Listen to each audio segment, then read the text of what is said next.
Dear, mag-unbox tayo na tong Himimiya gouache. Ang dami na nating gouache. Alam mo naman, natututo talaga no? Ito naman ay yung yellow.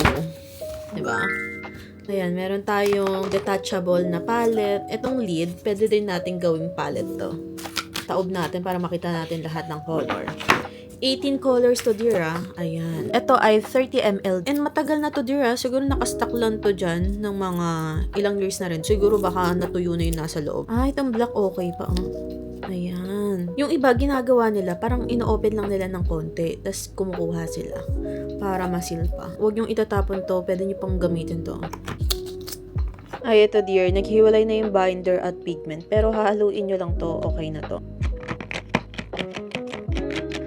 Ito na yung kamay ko. Ang sakit dito. Ang ganda, dear. Ayan o, naghiwalay na yung pigment. Actually, walang naging naging hard. Kasi lahat nakaseal. Okay naman. Ang ganda pa rin. And next video ay isa-swatch natin to. So, check nyo yung yellow basket natin kung gusto nyo rin bumili ng Himimiya gouache.